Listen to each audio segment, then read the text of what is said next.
Assalamualaikum dulu semua. Kali ini kami akan menceritakan sedikit pengalaman kami ketika mendatangi sebuah lokasi perkampungan, di mana di kampung tersebut konon ada cerita yang membuat warga dan kampung tersebut merasa resah. Berdasar informasi tersebut dari rekan kami Kang Wildan, akhirnya kami memberangkatkan diri sekitar pukul 8 malam ke lokasi tersebut. Namun kami ingin cerita dulu tentang perjalanan malam. Ternyata malam ini berasal dari bahasa Arab, yaitu layi, dan jamaknya adalah layal. Malam hari adalah suatu realitas kehidupan yang dapat disaksikan oleh seluruh makhluk Allah yang ada di bumi, baik manusia maupun makhluk Allah yang lain. Malam selalu berganti dengan waktu siang.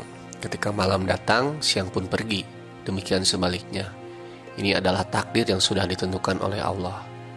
Perputaran dan pergantian siang malam merupakan salah satu tanda kebesaran Allah.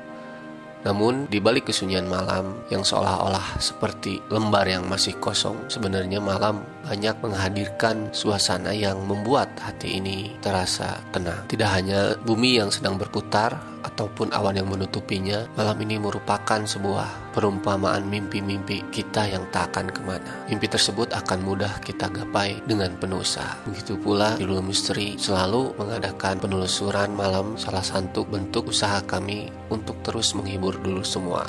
Kami ingin cerita beberapa perjalanan yang berkesan bagi Lulu Misteri. Yang pertama, ketika kami mengunjungi sebuah goa yang berada di Kabupaten Sukabumi, yaitu Goa Landak yang berada di Kompleks Goa Uni Ayu, Kabupaten Sukabumi.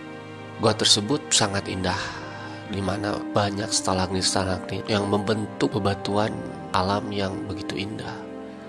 Walaupun kami ke sana malam hari, keindahan goa tersebut dapat kami rasakan. Goa yang kami kunjungi itu sedalam 200 meter.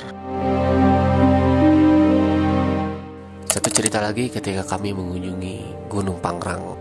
Kami melaksanakan perjalanan malam karena menurut kami perjalanan malam membuat hati kami lebih tenang, hati kami lebih fokus dalam mencapai tujuan kami, yaitu puncak Mandalawangi. Walaupun di lapangan banyak pohon-pohon yang tumbang, batuan-batuan yang terjal yang kami lewati, namun perjalanan malam membuat kami semakin nyaman dalam melewati hutan yang sangat lebat dan gelap. Serta lain lagi ketika perjalanan malam kami berkunjung ke sebuah gedung yang oleh warga sekitar konon katanya banyak kejadian-kejadian yang aneh. Kami melakukan perjalanan malam hari ke gedung tersebut karena kami ingin merasakan adrenalin kami yang lebih terpacu. Konon cerita-cerita yang datang dari masyarakat tersebut secara tidak langsung mempengaruhi psikologis orang yang mendengarnya. Begitu juga dengan kami. Ketika kami mendengar cerita-cerita yang terjadi di sana, jujur kami juga mengalami sedikit ketakutan dan keraguan. Namun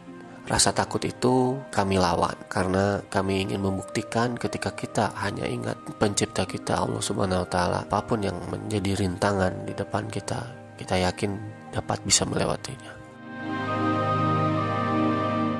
Itulah lur sebagian pengalaman kami di Lulu Misteri mengunjungi tempat-tempat di malam hari. Balik lagi kita ke undangan teman kami. Kami akhirnya tiba di lokasi sekitar pukul 10 malam. Lokasinya ternyata berada di sebuah pembangunan perumahan. Kami di sana disambut oleh teman kami, Kang Wildan, beserta warga sekitar. Rute yang diambil ternyata masih terjal dan banyak tumbuhan-tumbuhan ilalang yang sudah menutupi jalan. Lokasi tersebut adalah sebuah perkebunan yang lebat, namun perkebunan tersebut terdapat makam tua, di mana asal-usul makam ini katanya belum dapat diambil informasinya sampai sekarang oleh warga sekitar. Jadi misi malam ini adalah menemukan makam tua tersebut. Kami sempat bingung dan berdiskusi lama bagaimana cara memasuki makam tersebut. Jujur, kami sangat takut terhadap adanya kemunculan satwa-satwa liar seperti ular, kalajengking ataupun yang lain, karena tidak membawa perlengkapan yang mumpuni untuk dipakai ke medan kebun yang lebat ini. Kuduna siang iya jalan aglanya. Kawan apa jalanan? Da ieu mah seueur anu dongkap, ieu mah itu mah teu ka jamang. Teu ka dongkapan gitu. Jadi setelah kami lama berdiskusi mencari jalan yang bisa kami lalui, akhirnya kami menyerah dan kami menunggu seorang sesepuh di wilayah tersebut, Abah Supardi namanya. Nah, Abah Supardi ini sudah mengetahui rute yang paling tercepat. Akhirnya setelah mencari-cari rute tersebut, kami menemukan sebuah kompleks pemakaman yang tidak hanya terdapat satu makam, namun kami lihat ada sekitar 5 makam di sana.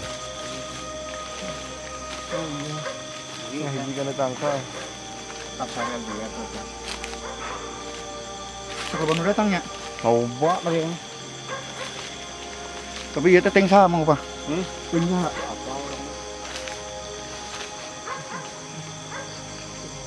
Pokoknya datang lagi kurang dia nya. Bicara. Orang dia saha sih silahna gitu ya. uang dia sebenarnya.